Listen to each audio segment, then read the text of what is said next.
Meet Lucas. He's a young man about to enter college. He's had a difficult life growing up with his only parent, his mother, and his younger sister. Due to his difficulties in facing his adversities, he's lived a fairly unhealthy life and constantly indulges in partying, drinking, and smoking. One day, his mother got quite sick and was rushed to the emergency. The most important person in his life, his rock through all the difficult times, was on the verge of death.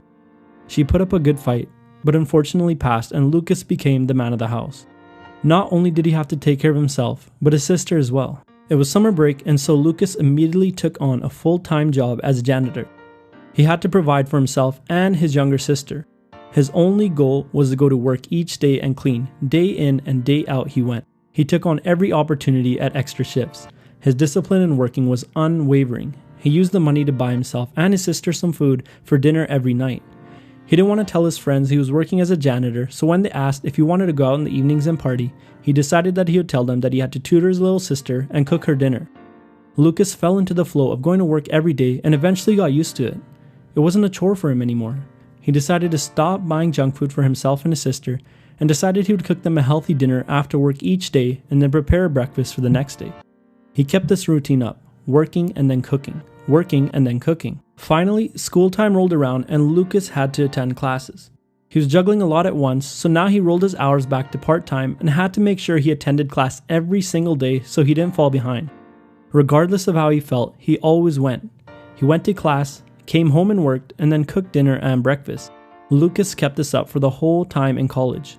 He was able to put himself through college and graduate with honors. He landed a good paying job upon graduation and maintained his good habits.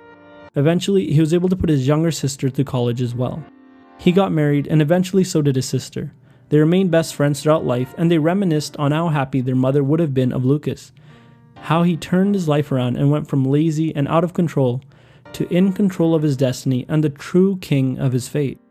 He became disciplined, but how did he do it? The first big thing for Lucas was a strong reason why. When his mother passed, he had a North Star to become the man of the house and take care of his younger sister. It was literally do or die. Studies showed that a strong motivating reason why allows people to tap into willpower reserves that they might otherwise not have been able to. This reminds me of those movies where you see the boxer down to his last bits of energy in the final round, but then he has a flashback, a powerful memory of why he's doing this. Perhaps winning against all odds in memory of someone close to him who passed away.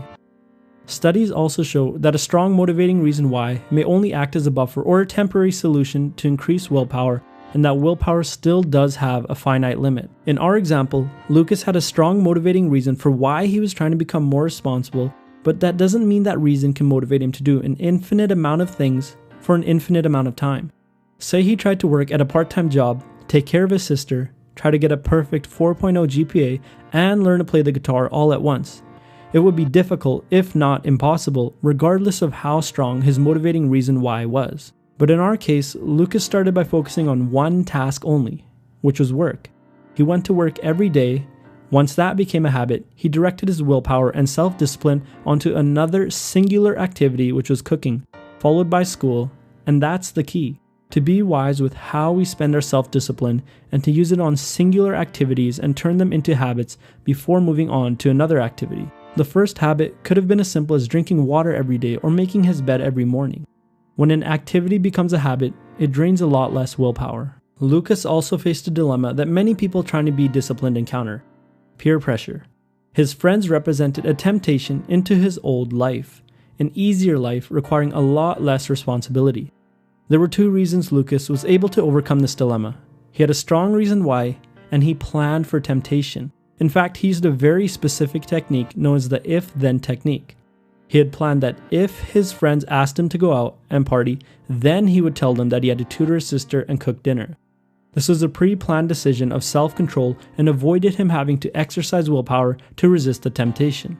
This is a great strategy to use when we anticipate that there will be times when temptations will arise and our willpower might be low. It's an automatic and pre-planned response to a temptation. Studies show that practicing self-discipline increases self-discipline in subsequent acts. It's like a muscle. By finding his strong reason why, Developing his discipline through singular activities and pre-planning for temptations, Lucas was able to become more disciplined and overcome his adversities.